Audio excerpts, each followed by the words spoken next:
এই সংসারে আমরা প্রায়ই ভাবি ভগবানকে ডাকলেই কি সব সমস্যা মিটবে, কিন্তু ভক্তি কোনো হিসেবের খাতা নয়।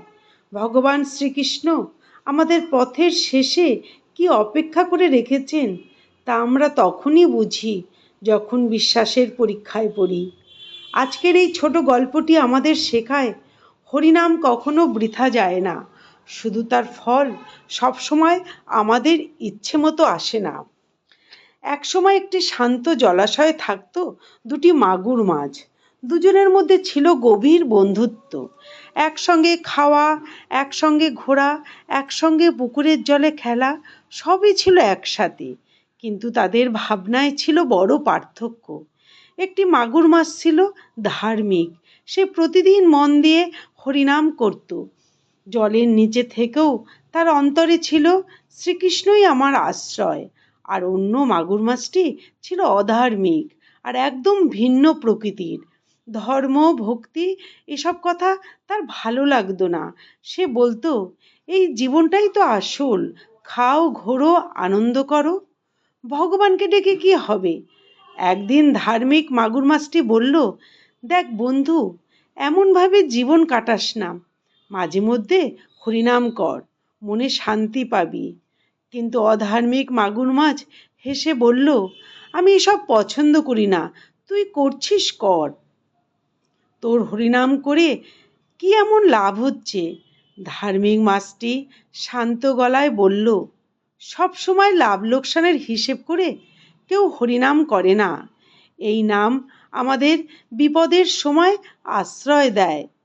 আজ হয়তো তুই বুঝতে পারছিস না, কিন্তু এমন একদিন আসবে যেদিন হরিনাম ছাড়া কিছুই ভালো লাগবে না। সে আরও বলল, একবার যদি অন্তর থেকে কৃষ্ণ নাম করা যায়, তাহলে সংসারে আর কোনো আসক্তি মন ভরাতে পারে না। দিনের পর দিন এই কথাগুলো শুনতে শুনতে একদিন অধার্মিক সেই মাগুর মাছটির মন নরম হলো। একদিন সে নিজেই বলল, আচ্ছা, আজ একবার হরিনাম করেই দেখি। আর আশ্চর্যভাবে যেদিন সে প্রথম হরিনাম করল, সেই দিনই দুটি মাগুর মাছ জেলের জালে ধরা পড়ল। জেলে আনন্দে মাছ দুটো বাড়িতে নিয়ে গেল। সে তার গিন্নিকে বলল, আজ ভালো করে রান্না করো। অধার্মিক মাগুর মাছ তখন আতঙ্কে চিৎকার করে বলল, দেখ, তোর হরিনামের ফল, একদিন নাম মুখে নিতেই এই অবস্থা। এই জন্যই আমি রাজি হচ্ছিলাম না, আমার জীবন তো বেশ ভালোই চলছিল। তখন ধার্মিক মাগুর মাছটি শান্তভাবে তাকে বলল, এত অস্থির হোস না, একটু অপেক্ষা কর। শ্রীকৃষ্ণ কখনো ভক্তকে মাঝপথে ছেড়ে দেন না। তিনি আমাদের পরীক্ষা করেন। তিনি দেখেন বিপদের সময় আমরা তার উপর কতটা ভরসা রাখি। ঠিক সেই সময় জেলের গিন্নি ছাই মাখিয়ে বটি দিয়ে মাছ কাটতে যাবে। হঠাৎ জেলে দৌড়ে এসে বলল, থামো গিন্নি, মাছ দুটো কাটবে না। গিন্নি তো হতবাক হয়ে গেল। গিন্নি বলল, কেন, কি হয়েছে? জেলে বলল, শুনলাম জমিদার বাবু একটি বড় পুজোর মানত করেছেন।